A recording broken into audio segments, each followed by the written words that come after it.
those of you who are back, we are continuing through here in our study in the book of Revelation.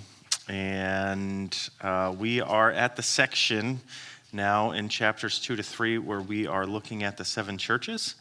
So that is what we will be covering tonight. So in Revelation chapters 2 and 3, this will be part 2 of the 7 churches, and we're going to look at 2 churches tonight. So I was talking last week about I didn't know how long it would take.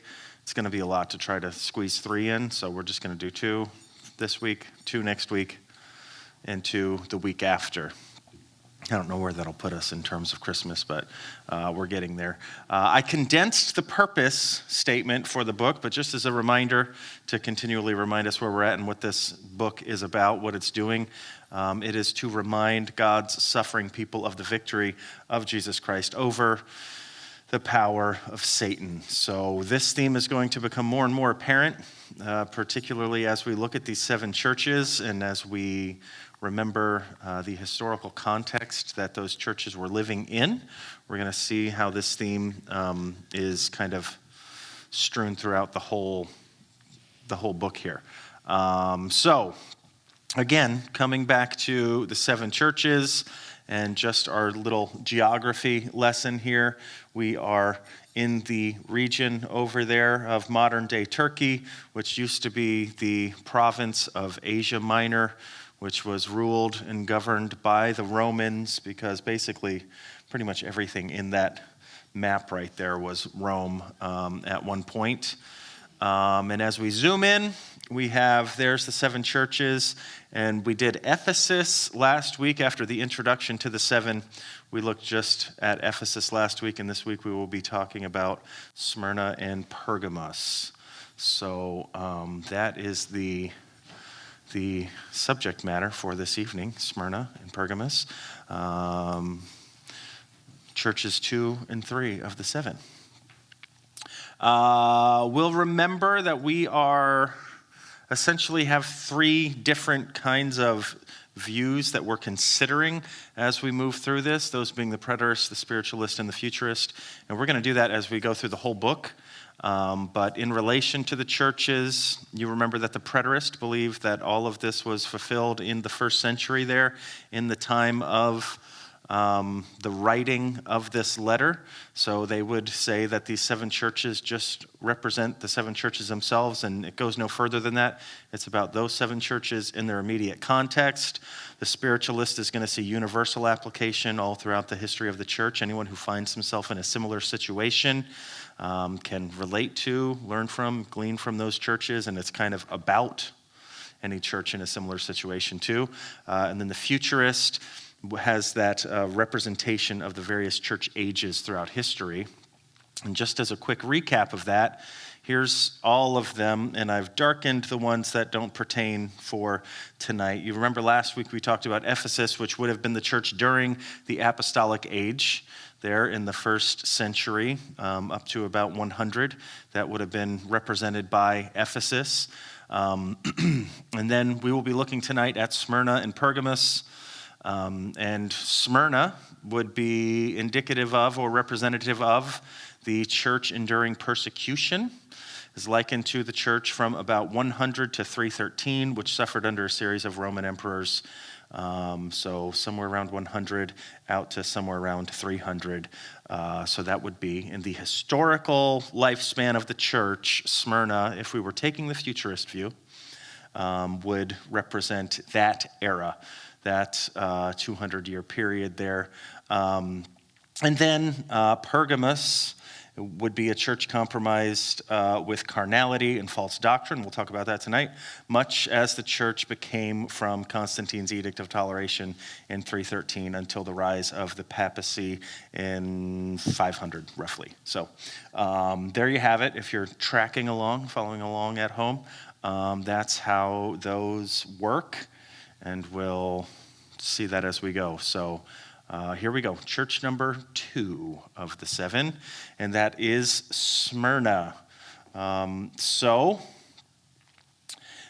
Smyrna let's see, a couple little points here. It is modern-day Izmir. That's somewhere 35 miles north of Ephesus. Of course, you remember that map there, and it's easy to remember. You just follow that little horseshoe shape around. So just go 35 miles north, and you'll find it. It was, at the time, a large and prosperous port city, known for their loyalty to Rome and emperor worship. So they were devout followers of the Roman imperial cult. It was the home of the world's first temple to Roma, which goes all the way back to almost 200 years before Jesus. The first temple to the goddess Roma was built there.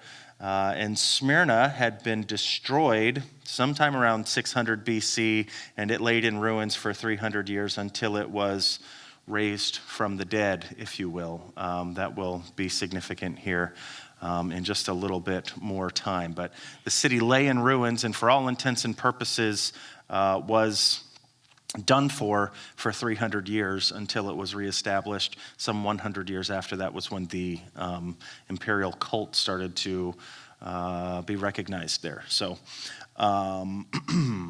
that's the city. This is modern-day Izmir, and you can see it's a coastal city. It is quite thriving these days. Apparently, there's a lot of vacationing you can do there, lots to see and do, good food, nice sailboats or something, I'm sure, out there. Lots of really, really wonderful architecture, but that's it today. There are still some ruins there from a couple thousand years ago, and this is an agora that was there still. You can see those Roman arches still remain there after thousands of years. Extremely impressive architectural feat that they achieved there. And this would have been an area essentially just where you would have markets, kind of like a flea market or something, like the ancient world flea market. And that would be here in this area. And there's all kinds of ruins there in Smyrna, but this was one of the most impressive as I was looking through various pictures of what was there. So there you have it. And then that's a little bit of the context. So it's a very, very bustling, prosperous city, lots going on, lots of people coming and going, a port city. They have the worship of the emperor there. They're very loyal to Rome. So this is a difficult place for a church to spring up, but nonetheless it did. And Jesus had a message for the church, and this is how it goes in Revelation chapter 2 and starting in verse 8. And he says, "To the angel of the church in Smyrna write, these are the words of him who is the first and the last, who died and came to life again. I know your afflictions and your poverty, yet you are rich. I know about the slander of those who say they are Jews and are not, but are a synagogue of Satan. Do not be afraid of what you are about to suffer. I tell you, the devil will put some of you in prison to test you, and you will suffer persecution for 10 days. Be faithful, even to the point of death, and I will give you life as your victor's crown. Whoever has ears, let them hear what the Spirit says to the churches. The one who is victorious will not be hurt at all by the second death." So, the message, the first letter that we will look at this evening to the church at Smyrna, and lots of stuff going on there. So here we go. This is the shortest of all of the 7 letters. Quite a bit shorter than most of the others, very concise, and that is perhaps because it contains no rebuke. So Jesus does not find any reason to rebuke this church or to say that they are doing anything wrong. You will remember that of all the churches, of all the 7, there are only 2 churches that go by, they get their report card and they have no rebuke in their report card. One of those is Smyrna. The other one will be Philadelphia. And that is because both of those churches are undergoing intense persecution. And persecution often leads to faithfulness. That when people are being persecuted, when you're going through difficult times, you find yourself looking to the Lord, calling out to the Lord, leaning on the Lord, and difficult times tend to breed faithfulness in the life of the church. can't remember who it was, but someone said, somebody might know, that the blood of the saints is the seed of the gospel, that the gospel tends to flourish in areas where there's intense persecution, that as people see others standing firmly in their faith, even to the point of death, it causes other people to believe. We saw this even in the life of Jesus, when Jesus died on the cross and the Roman centurion was there and saw the way that he died. And it says in the Gospels, when he saw the manner in which he died, he believed. He made the proclamation, surely this man was the Son of God. And that is the same sort of life that God has called us to, same sort of death that he has called us to, that if we're faithful unto death, it just ends up fueling other people's faith. So there is, this church is being faithful, even unto death. They're suffering persecution, but remaining faithful. And Jesus refers to himself there as the protos and the eschatos. I just included the Greek words there because it's the first and the last. And eschatos, that's last, that's where we get our word, eschatology. It is the study of the last things. And generally, the book of Revelation falls into the category of eschatology because no matter what you do with the first 20 chapters, everybody realizes that the last two are about the end of the age. So, regardless of how it's understood, at least the last two chapters are about the end. So that is eschatology. And this is Jesus encouraging them by reminding them that he encompasses all of human history, that they are not lost in human history anywhere. He has not forgotten them. He has not forsaken them. He's aware of everything that's going on from the beginning to the end. And he refers to himself as such. Is it 3 times? It's been already once, a third time here, and then we'll see it again at the end of the book. And he is the one who was dead and is now alive. And you remember that he picks different attributes about himself to introduce himself to each one of the churches with. And it's interesting that he introduces himself as the one who's dead but is now alive. And this might be an allusion to the history of the city itself that was once dead, but now it is alive. And they would have perhaps understood this about themselves. We live in a city that was once dead, but we have seen this city resurrected. And also the same Jesus that we worship and that we love, he was dead, but we have seen him resurrected. So you have this theme there kind of death being overcome by life in the history of the city and, of course, in the testimony of Jesus. So he reminds them that he sees their affliction, which comes as a great encouragement during tribulation. It is always encouraging just to know that you have not been forgotten, that somebody sees you, that somebody is there with you. And of course, Jesus going before us has suffered already before us, leaving us an example that we might follow in his footsteps. And they are likely being persecuted for not participating in the imperial cult. So with the city being so steeped in the worship of the emperors and that imperial cult, this church likely saying, we're not going to have any part of that.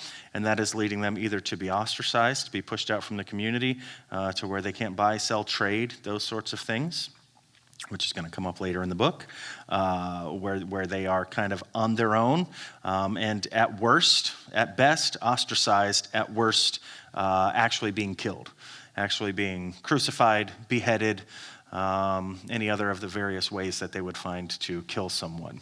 And this part, very interesting. He says, I have seen your persecutions and your poverty in verse 9, but he says, but you are rich. You are materially poor, but you are rich. And this reminds us of James 2:5.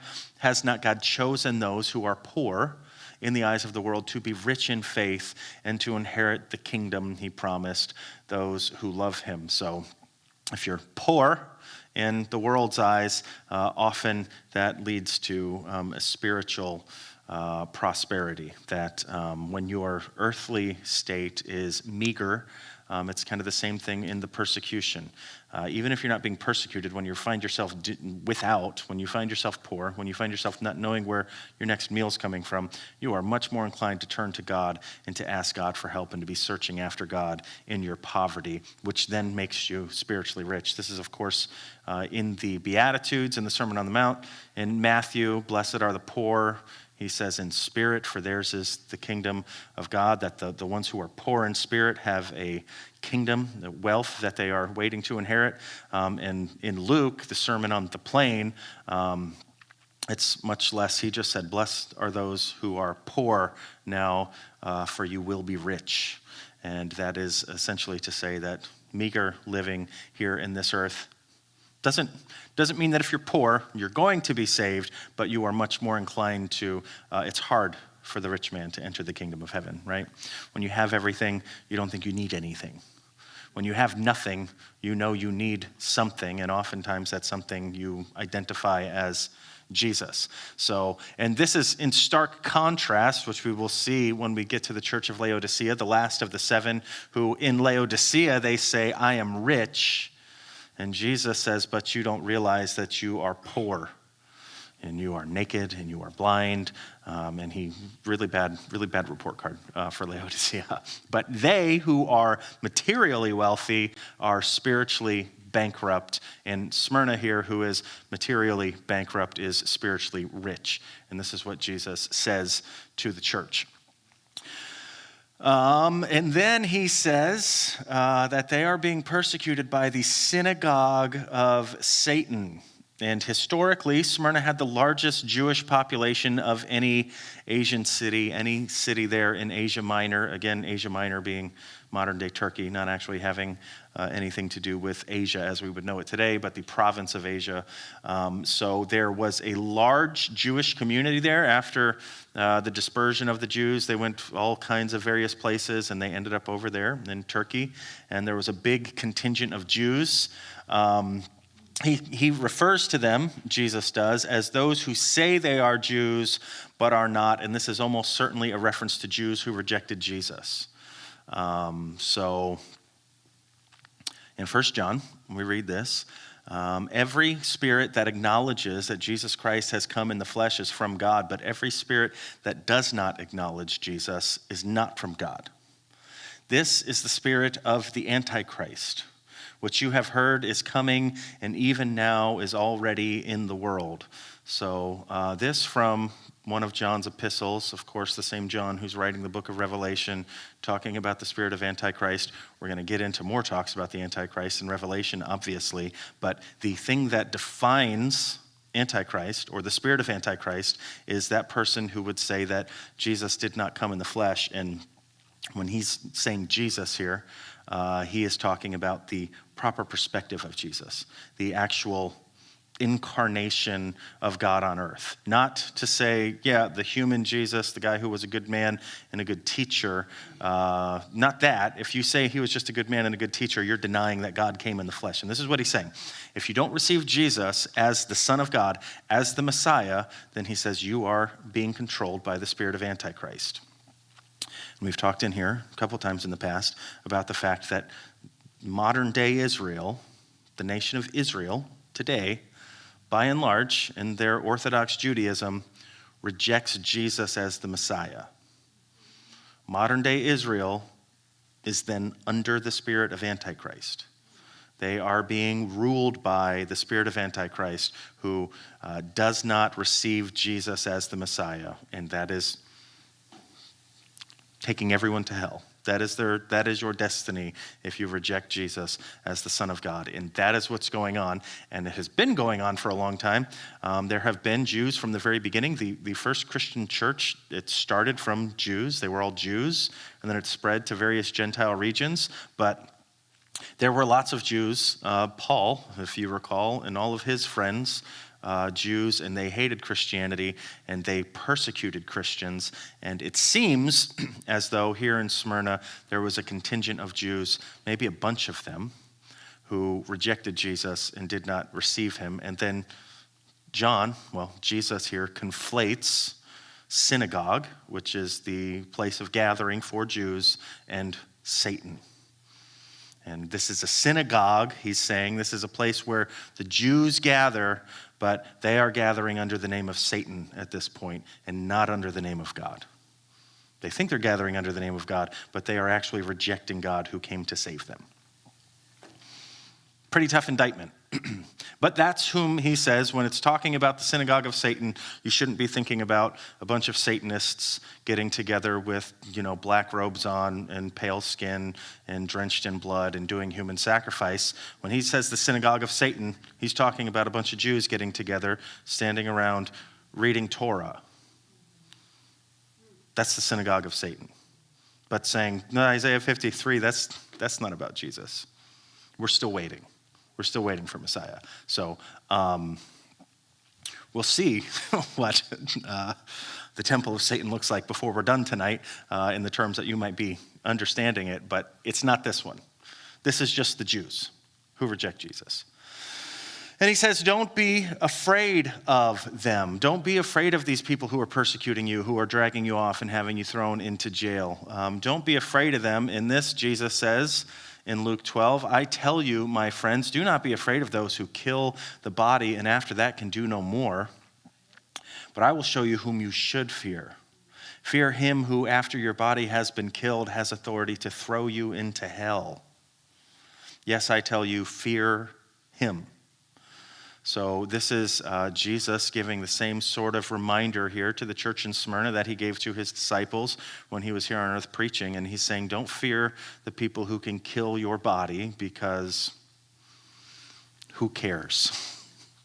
Who cares if your body dies? Your soul lives on forever, and you need to be worried about the one who's going to deal with your soul. So don't fear men. Fear God instead, and this is the same thing that Jesus is saying to this church. You're being persecuted, but don't fear them. And then he says that they will be put in prison to be tested by the devil.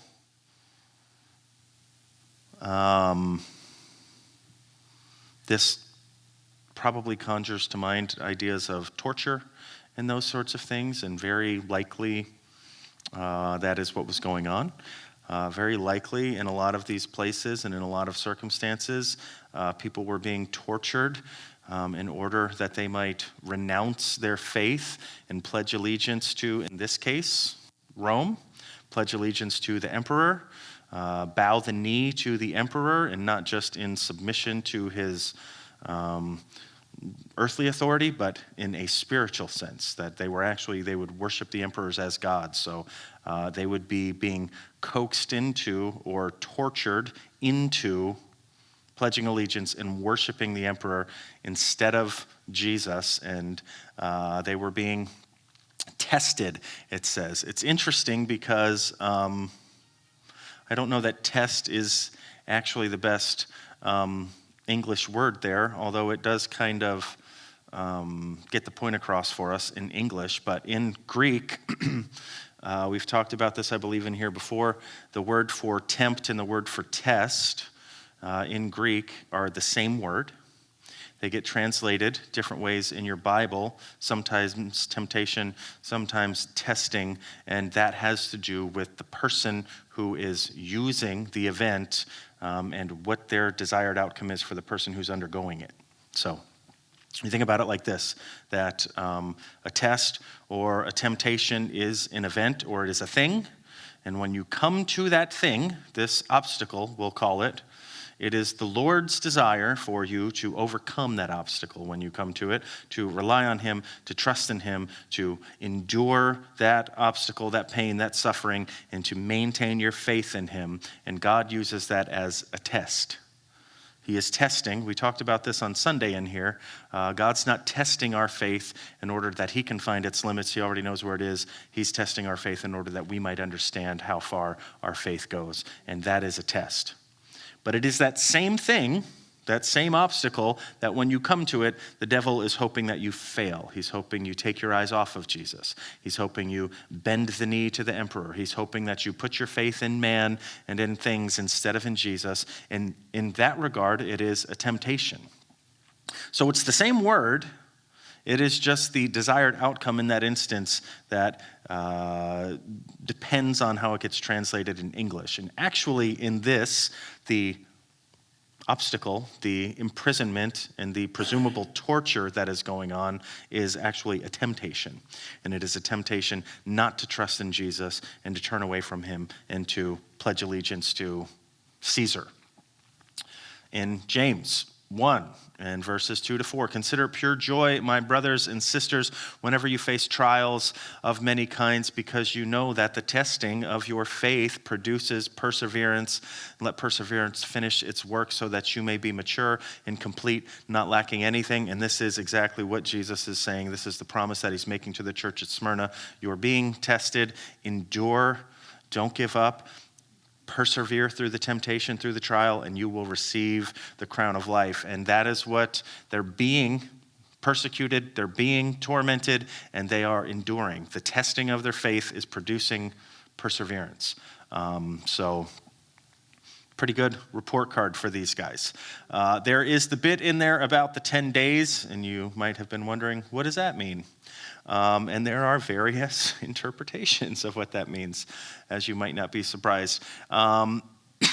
For the historicist and the futurist, they see the 10 days as being 10 Roman emperors who especially persecuted the church, from Nero, who came into power sometime around 54, to Diocletian, who came out of power sometime around 284, and then until Constantine and that edict there in 313. So there were somewhere around between Nero and Diocletian, I think there were more than 20 emperors, but there were about 10 who were known especially for their persecution of the church. And some of the futurists say that the 10 days, each one of those days represents an age or a time, an epoch, if you will, which would be represented in the rule of a particular Caesar. And in this instance, in that time span, there are actually about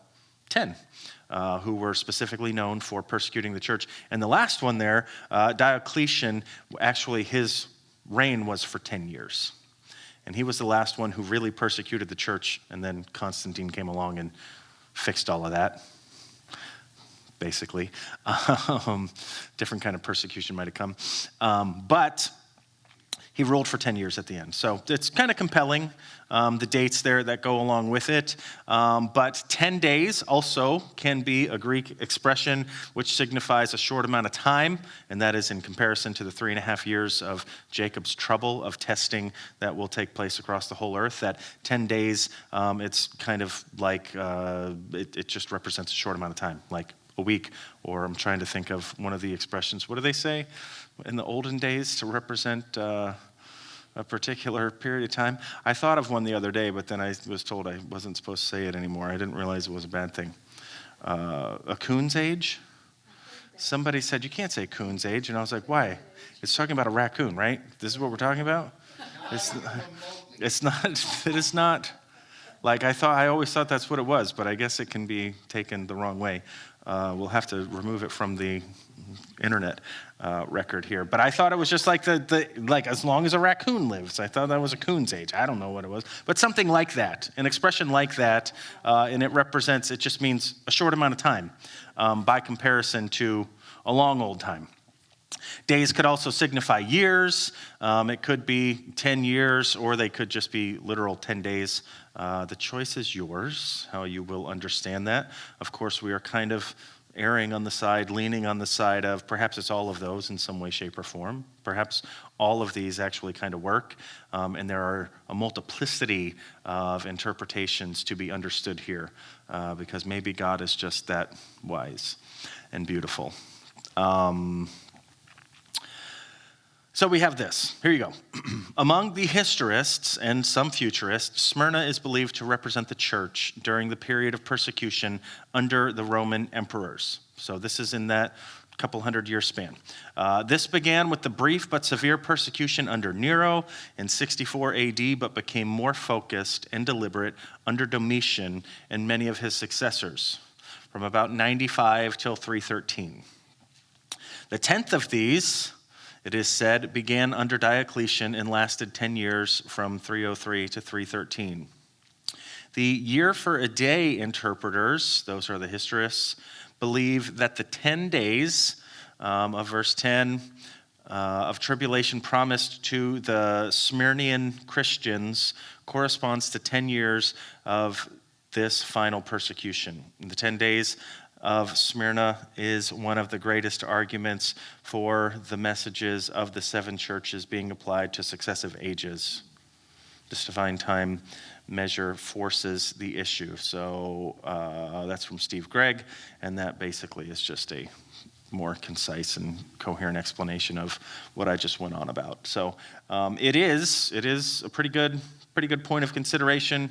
A lot of people really take it and they say, there might be something to this. It's one of the strengths of the church age theory of the futurist and the historicist. So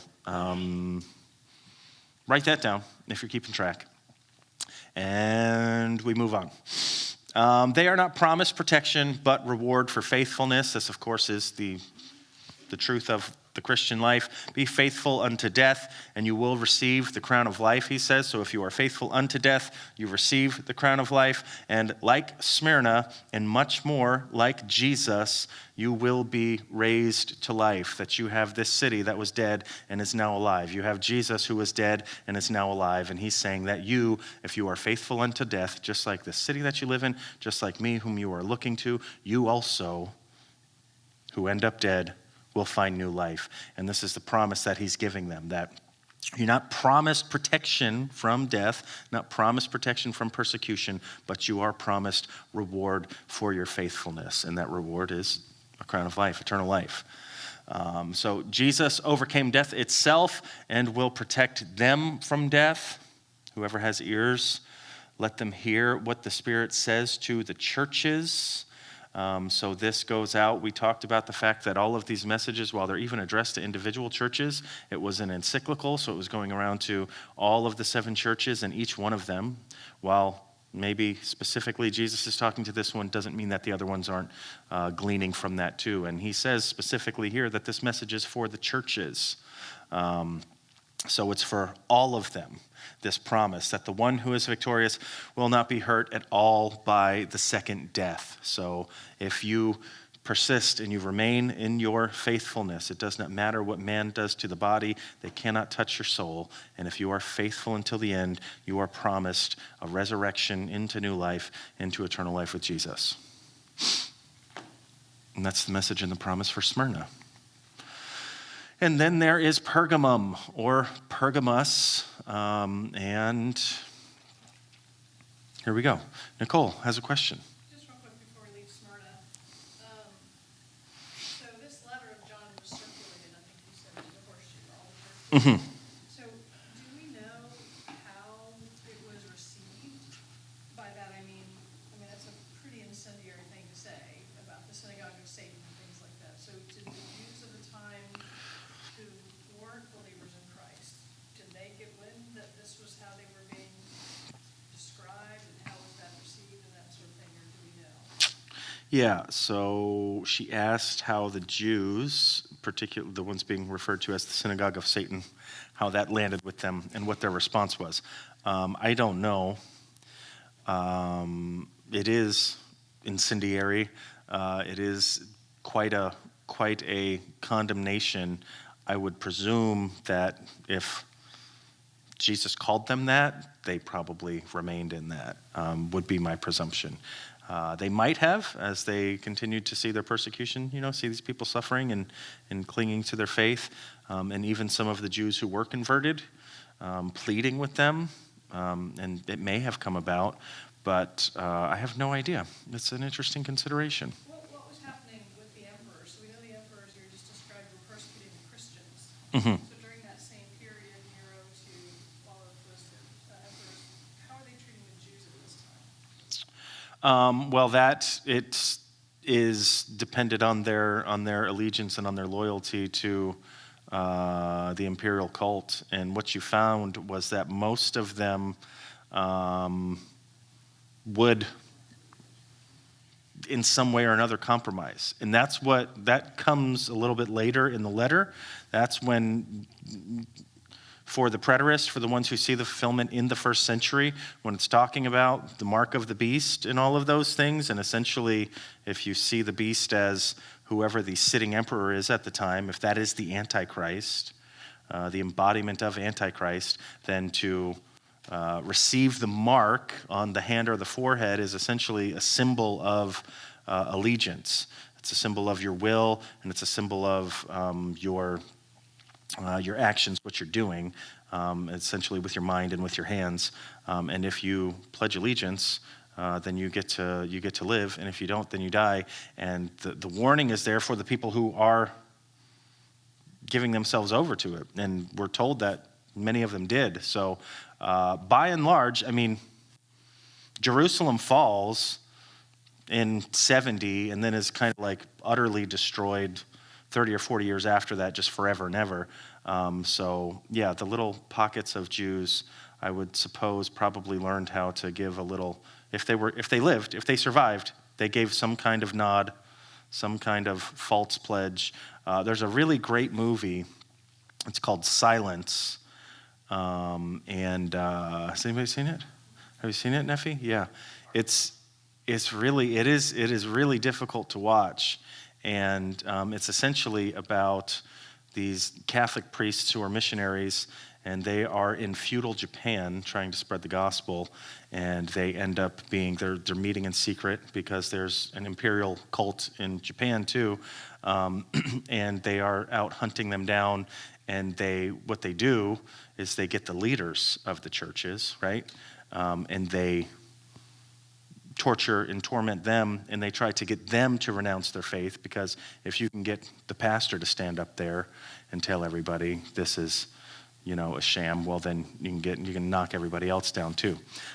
So really exciting for me. So it takes you through what they did to these guys and to their church and to all of these people to get them to renounce their faith. And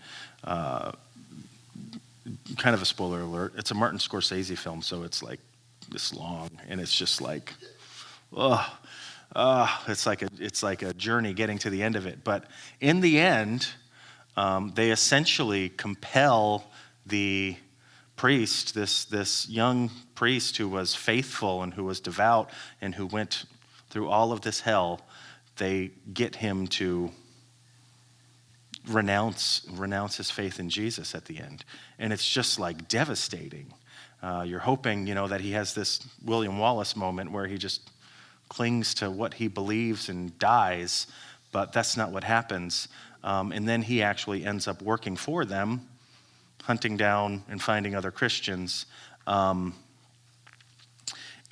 at the end of the movie, though, they show him, he's being buried, and he's buried in the tradition of the Japanese there, and he is inside of this, like, it's this weird kind of coffin where they like kind of curl you up into like the fetal position, and he's there, and he has like in his hand this cross, and it's just a really interesting take on the whole thing. Like, can you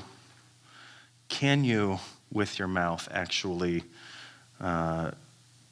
deny Jesus, and in your heart, stay faithful? Not a chance I really want to take with my eternity.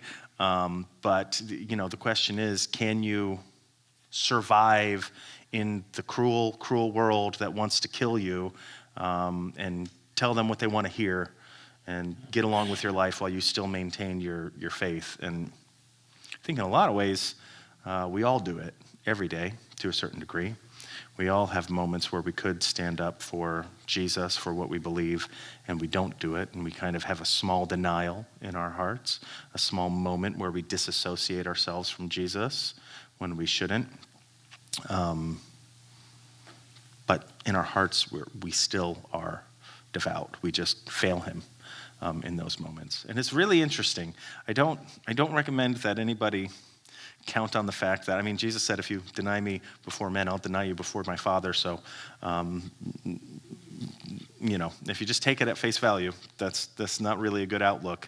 But nonetheless, it was really interesting, because the way that they had them renounce it too was they had a picture, an icon of Jesus, and they would put it on the ground, and you had to step on it. And eventually he does. And I just thought, isn't that the gospel, though? I mean, isn't that the gospel? The ones who stepped on him, the ones who crushed him, the ones who tread him underfoot are the ones that he died for and the ones that he saved. I mean, and it's definitely a lot different when you've come to know him and to love him, to step on him then. But it's really, I don't know what Scorsese's point was with the whole thing. I've never heard him talk about it, but it's an interesting watch. It's like 3 hours long. It's very exhausting. But I don't know. That's a long roundabout answer to it. Silence. It's got a great cast, too. Adam Driver, Andrew Garfield, Liam Neeson. Really, really good. Very well acted. It's not... I loved it. I told Angela, I was like, you have to watch this movie. It's great. And after it was over, she's like, that was horrible. Why? Why did we just spend 3 hours watching that? But because for me, the thing that's cool about it is at the end, it's like, but like, what does that mean? What does that mean for him? It's just interesting to think about. Yeah, Neffy. Martin Scorsese, he's a last Catholic. He did talk about it. Oh, he did? His way of working out his confusion about his own faith journey. Okay. He follows this kind of rejecting but holding on to, and he's still in this weird place where he doesn't know where he is. Yeah. But he considers himself the last Catholic. He considers himself the last Catholic? Last Catholic. Oh, lapsed. I thought you said last. I was like, there's millions of people who are going to disagree with him on that. Neffy said that it was his kind of like a commentary on his own faith struggle. The end means Martin's not saved. What's that?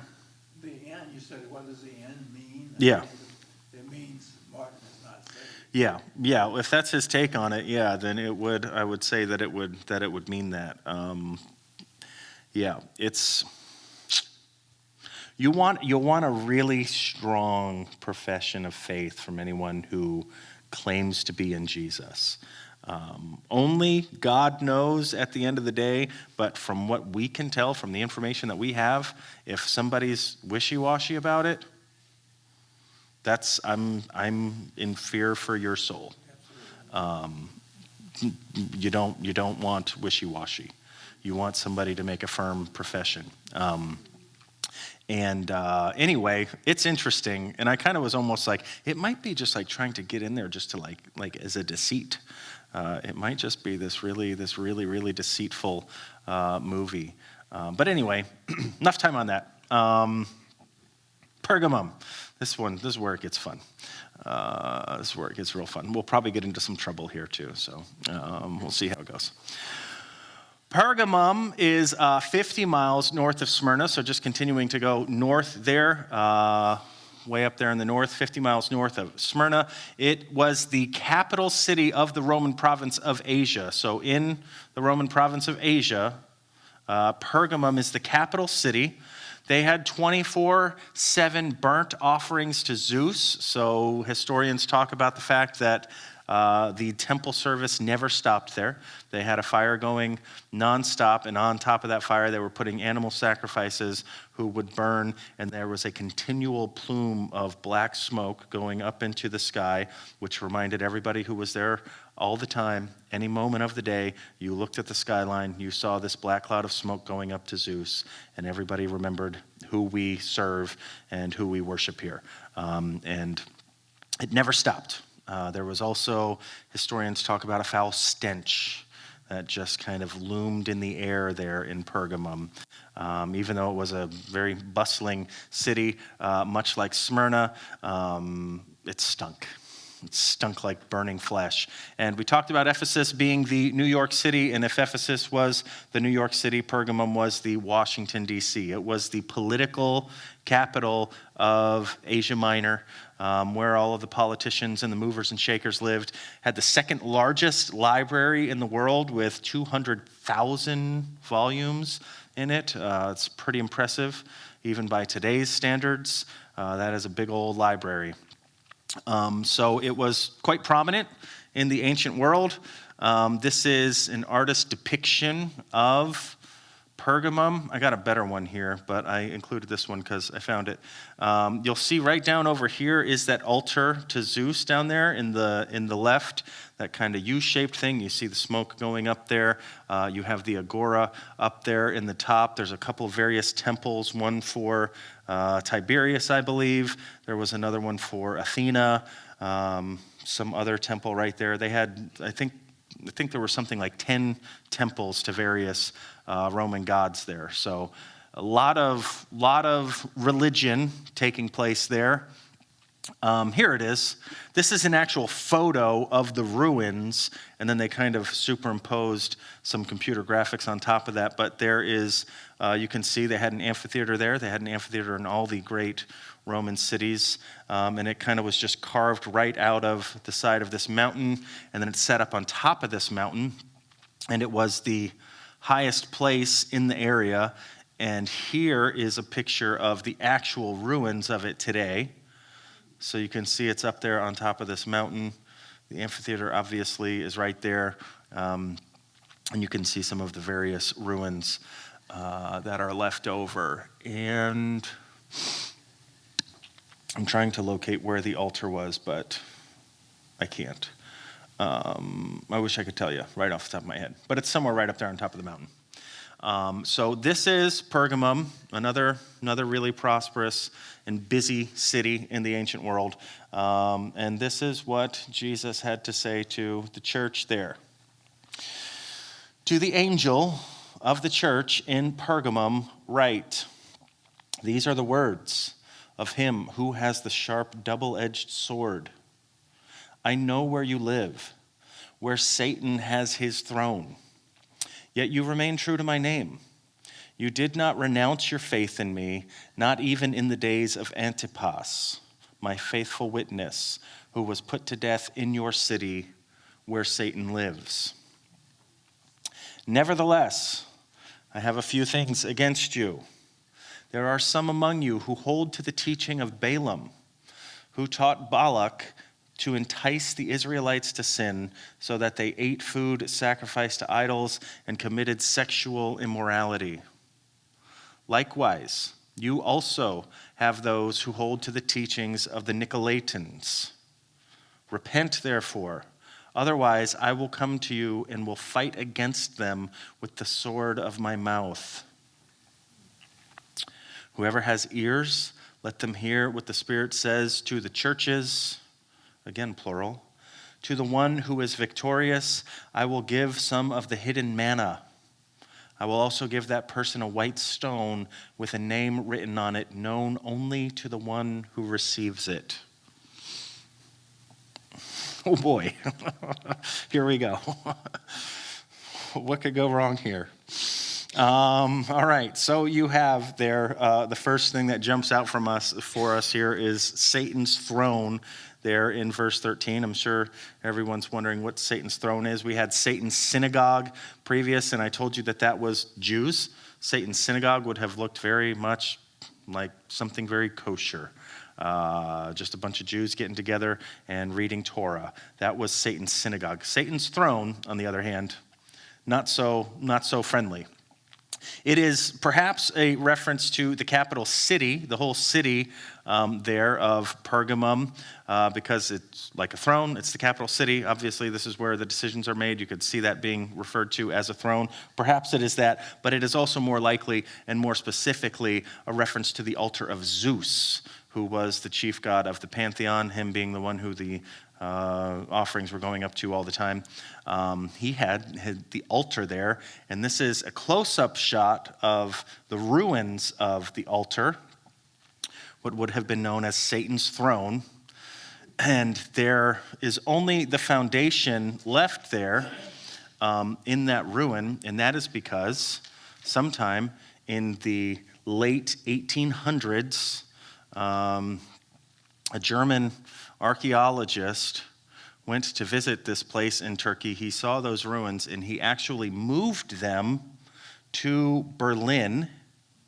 And this is a reconstruction of the temple to Zeus, the altar of Zeus, that is now in a museum in Berlin.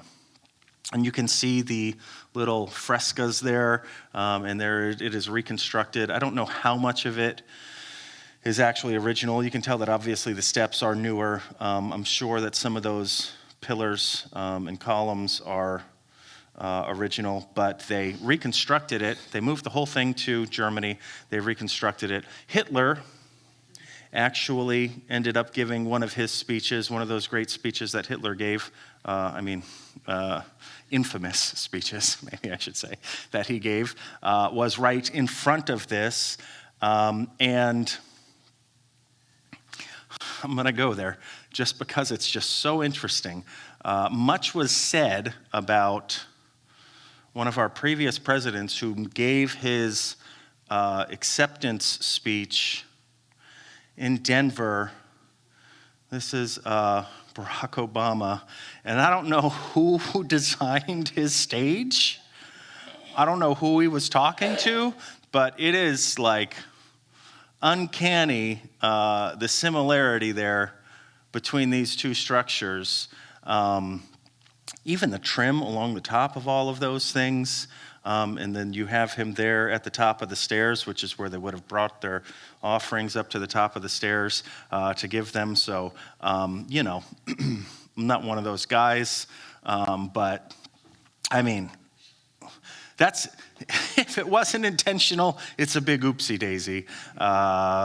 Oops, we made your stage to look like Satan's throne. Sorry about that, Mr. President. But that was kind of interesting. That's what you guys all came here for anyway, right?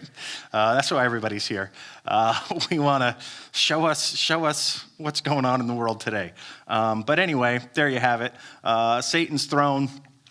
And it existed there. So it was this kind of capital center for, basically, it's called Satan's throne because in the pantheon, these are all essentially, if there is anything to them as gods, as spirits, the chief among all of those spirits who are being worshipped is Zeus. So if you're looking at it from a Christian perspective, then you would say, well, that's Satan.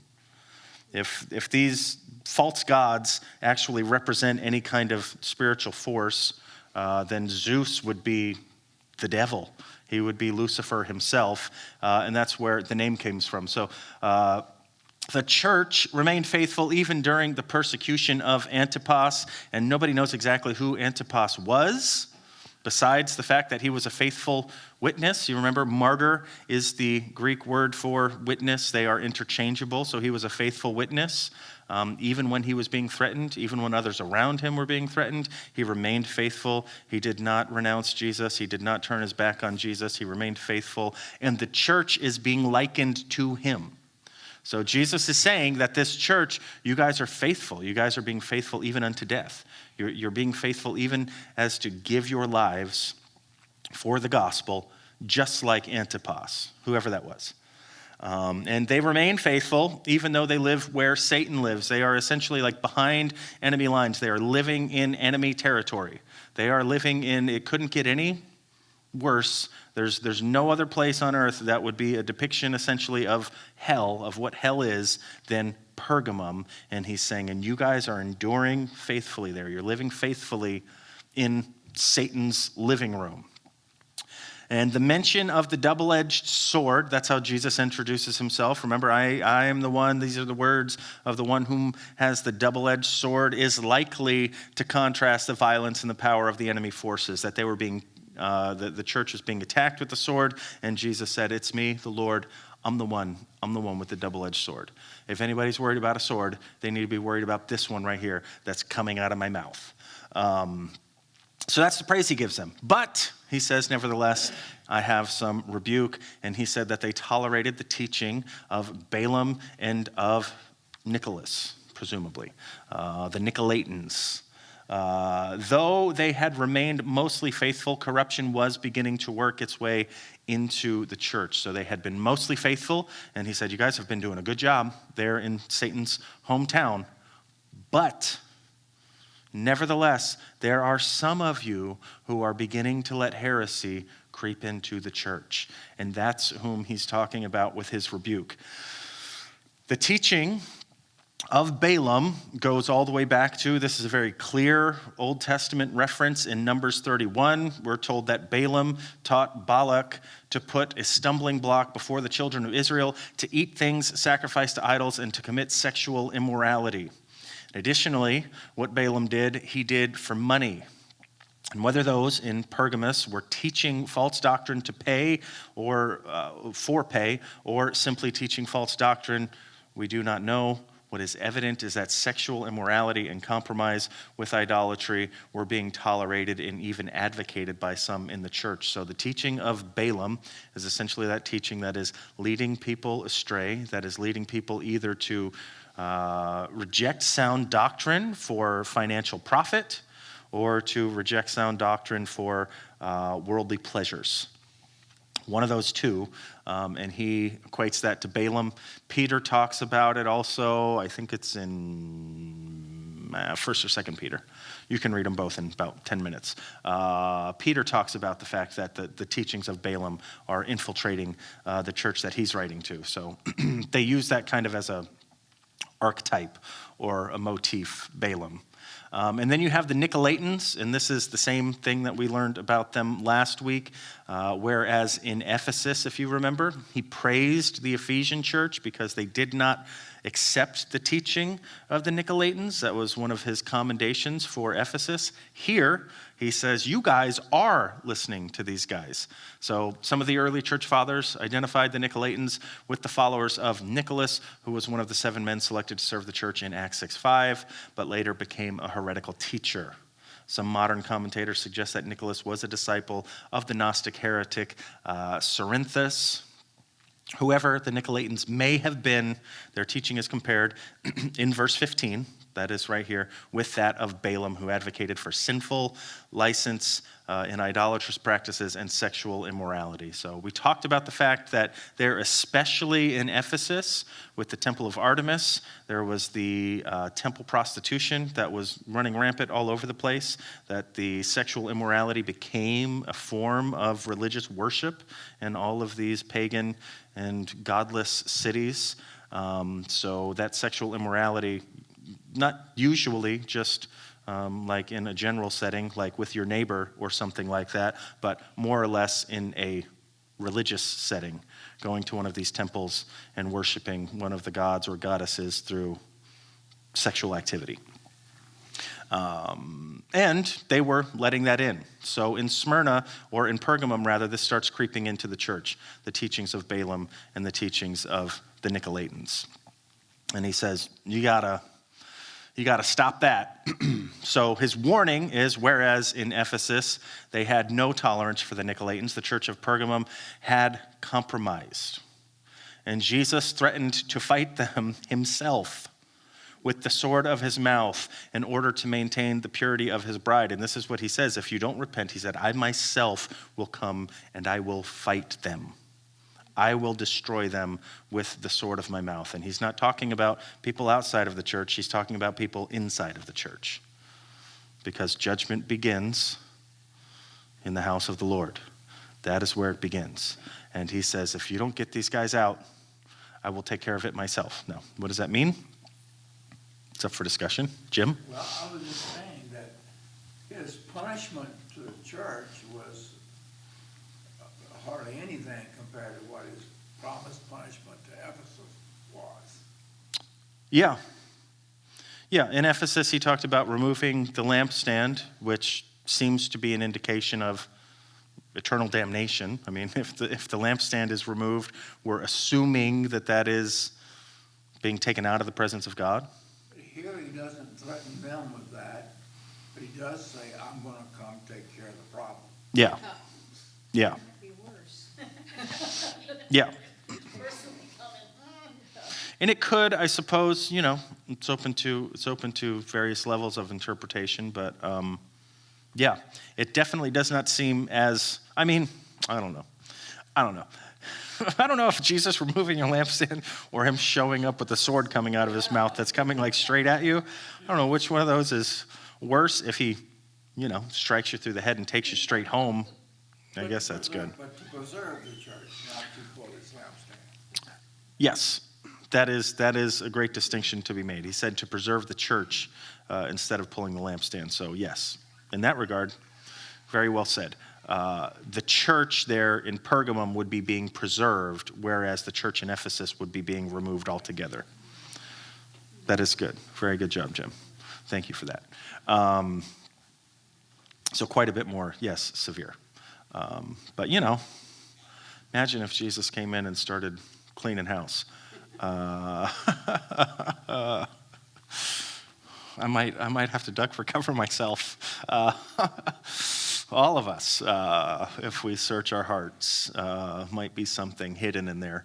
Then the promise that he gives is that they will eat the hidden manna. That's really interesting. Some commentators and scholars have looked back at some of the Jewish tradition among the Jews that Jeremiah had taken the Ark of the Covenant containing a gold pot of manna that was in there, along with Aaron's rod and the Ten Commandments, with him when he fled to Egypt before the Babylonians destroyed Jerusalem. This is just hearsay and tradition. And some taught that at the initiation of the kingdom age, Jeremiah would return, bringing the ark with him, and would serve a feast of the manna that he had hidden for centuries in the ark. It's hidden manna, and that is where this comes from. There was a Jewish tradition that such was the case.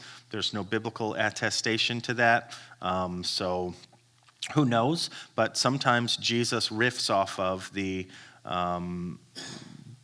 lore of the day. Sometimes Jesus talks to the people in the language that they're using, even if that language isn't necessarily 100% accurate, to get his point across. And it may be a reference to, I'll give you the manna right out of the ark, or the same manna that Moses had. Maybe. We have a more direct connection to the words of Jesus himself in John 6:58. He said, "This is the bread that came down from heaven. Your ancestors ate manna and died, but whoever feeds on this bread will live forever." And perhaps it is that Jesus is making a reference to the bread of his flesh, kind of like eating from the fruit of the tree of life, that eating the manna of heaven, the bread of heaven, which is communion, fellowship with Jesus through his suffering, through his death, burial, and resurrection, eating his flesh and drinking his blood, that it is really a reference to eternal life. But nonetheless, that is juxtaposed right there. The manna from heaven, right? The bread from heaven with the food that is being sacrificed to idols. So he said, don't eat the food sacrificed to idols, and I'll give you the bread from heaven instead. If you refuse to participate in what's going on around you, you will be rewarded with the heavenly bread. Jim, do you have something you want to say? You look like you do. No? Okay. So, just the point there is that the abstinence from worldly pleasures results in reward that far exceeds them. That anytime you think you're like in this life going without something, this is something that when I was a youth pastor, I had to remind my students of all the time. It was like, I know that you think you're missing out on so much stuff by being a Christian right now, like that all your friends are getting to do and all of this other stuff, but there's no pleasure on this earth that you can experience that God himself will not reward you with 1,000 times over in heaven, 1,000,000 billion times over in heaven. And this is the promise that he makes here. Refrain now, be rewarded later. And then my favorite part, this is one of my favorite parts of all of Scripture. I love this. There's a white stone, he says, with your name on it, with a name on it known only to the person who it's given to. That's your reward if you endure, and if you do not quit, he says, I will give you a white stone, and there will be a name on that known only to you, and of course to God. And it's a little secret name just for you and for God. That's really awesome. I like to have a secret with God. There's lots of things that I like to tell everybody about when it comes to God, and then there's some things where it's like, it's just this really awesome kind of intimacy that you get to have with your Father, where it's just like, this is just for us. It's for nobody else, but just for me and you. And I can't wait. I don't know if I don't know if I qualify for this. I don't know if I'm one of the ones who will get the stone. I don't know if I, fit all of the requirements here. Not eating the food of idols and all that stuff, but maybe, probably just because I want it so badly, he'll do it. But anyway, they look for a ancient correspondence to this, right? So what is all of this symbolism? We can find something in the ancient world. And nobody's really sure, but everybody's poked around at it. And some people have suggested that it is a token of vindication or acquittal, referring to the practice of a judge handing an accused criminal either a black stone, signifying condemnation, or a white stone, indicating acquittal. Could be something like that, a white stone. Could also be a token given to contestants in the Greek games as they completed the race to be traded in later for actual rewards. So they finished the race and they're given this little kind of like, when you're at Chuck E. Cheese, you get a bunch of tickets and you get to go to the ticket counter and trade them in for a prize. I guess something like that. Or a sort of pass for admission to certain functions like the feasts in the idol temples. That whether you had to acquire these through your allegiance to the imperial cult or you had to buy these things, that there was essentially a token that would get you into these idol-worshiping festivals there in Pergamum. And what Jesus is saying is, you get a token into the real festival. You get a token, a passive admittance into the greatest feast, the greatest celebration that there ever has been. So refuse that one. Refuse, any of the acclaim, any of the reward, any of the prize that you would get on earth. And just like you're refusing the bread of the earth and getting the heavenly bread, you're refusing the reward of the earth and you're getting a heavenly reward. And it's a name. It's a mystery to the rest of the universe, except to you and to me. That just sounds cool. I wonder what it would be. I wonder what the name would be. You ever think of that? Man, just one name. There's like 8 million Christophers, in the world. And it's like, I love my name. I love it. I think it's great. But in heaven, there's going to be a lot. And if Jesus goes, Christopher, get over here, there's going to be a bunch of us come running. But no. I have my very own special name. It's going to have to be a lot of names. It's going to have to be like billions of names, and none of them are the same. Here you go. Among the historicists and the futurists, Pergamus is seen as representing the imperial church after Constantine, so from 313 somewhere out to about 606, wherein the church ceased to be officially persecuted and obtained access to the portals of political power. Pergamus, it is alleged, means married to power. It was during this time that the institution of the papacy had its inception. In 313, the decree of coronation made Rome, where Satan's throne is, the center of Christendom. Like Israel in the days of Balaam, the church of this period was being seduced into immorality and the worship of idols through the rise of the papal system. Some who take this approach have suggested that Antipas does not refer to an individual, but to a class of men opposed, to the popes, papas, which men were martyred in great numbers in Rome and Constantinople. Christ threatens to fight this institution with the sword out of his mouth, which is the word, and of course that is moving towards the Great Reformation when that comes.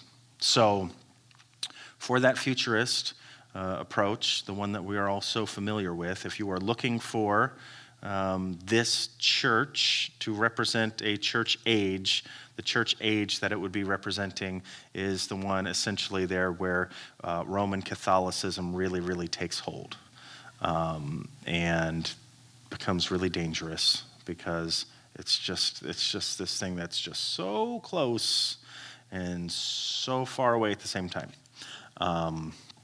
That's a whole nother discussion for a whole nother day.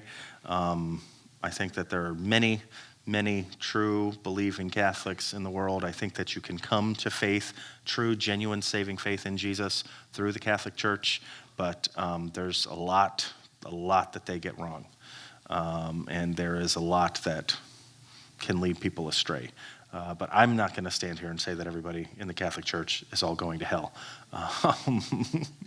Not going to say that. And most of the conversations that I've had with we have a couple of practicing Catholics in our midst on Sunday morning. And I have conversations with them, and I say, I mean, those are all of the answers that I would be looking for if I was asking anybody about their faith in Jesus. And I don't know what else to say, but they have good reason for it all. But anyway, that would be, if you were looking for an approach, that was Steve Gregg again. I didn't get his name in there for the citation. But there you have it. 2 more churches down, 4 to go. Didn't know you were going to get in Obama compared to the Antichrist picture tonight, did you? I don't think Obama's the Antichrist, but that is a weird stage. What were you thinking? What were you thinking? May as well just put a pentagram in the center of the floor, too. Anybody with any comments, questions, concerns, smart remarks? Why did the last slide say that Rome was where Satan's throne is? Because Rome ends up being kind of typified as like Babylon. It is essentially when you have like city of God and the city of Satan. Generally, the earthly representation of the city of God is Jerusalem, and the earthly representation of the city of Satan is Rome. Broadly, you have a little more specific example of that in the Asia Minor context, so it's kind of like a mini Rome at Pergamum. But on a more universal scale, it would be Rome, and that comes when we start getting into all of the imagery and all of the wild stuff. But Rome that's the one that if it's the 2 cities pitted against each other, Zion and Babylon, Jerusalem and Rome. What's that? Rome and the Roman Catholic. Yeah. I have some friends that are Catholic also, and they don't really believe in the Catholic. I mean, they were raised Catholic, but they really don't believe Yeah. in the teachings there anymore because they, the language and so forth, it's not used anymore. Yeah. I think some of the biggest arguments when people question what I believe as opposed to what they believe is that God's word doesn't change, so how can they change Yeah. their rules, quote unquote rules, and they do, to fit the times. God's word doesn't change, it's the same yesterday, today, and forever, so Yeah. that's one of the things that might come back into this, because God hasn't changed his mind. Yeah. I have a friend watching this every Wednesday night, and he is really impressed. Who? A guy that goes to Weight Watchers. Oh, yeah. And he is a Catholic, but not really practicing anymore. What's his name? Wait, watch He's God. watching right now. He's watching right now, Chance. Tony. Hello, Tony. Hello, Tony. We're talking about you. Nice guy. Yeah. Maybe you can come in person one time. All right. Do you know when the church at Pergamum was Fell? stopped being? No, I don't know that. I didn't come across that bit of data for this one. I do not know. There's not a church there now, is there, that we know of? Almost certainly not. Not that we know of. Nicole might know. She can look it up. Might be. She can look it up. All right, let's pray, and we will get out of here. God, we thank you for your word. We thank you for the promises contained therein. We thank you for your infinite wisdom and for your care for us. God, for your care for your people all throughout time, no matter what we're going through. God, we know that your hand is on us, that you are hemming us in, God, before and behind.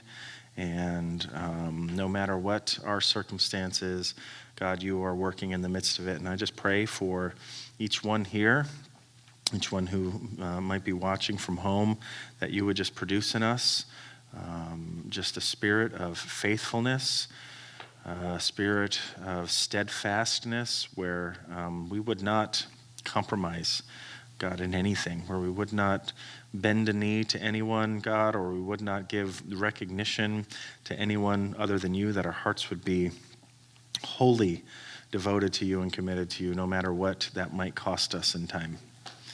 And we thank you for the promise, God, that there is a reward that far exceeds any of the difficulty, any of the conflict that we might have to endure in this life, God. So would you just cause us to fix our eyes on that thing that is unseen until the day comes when it is finally realized for each one of us.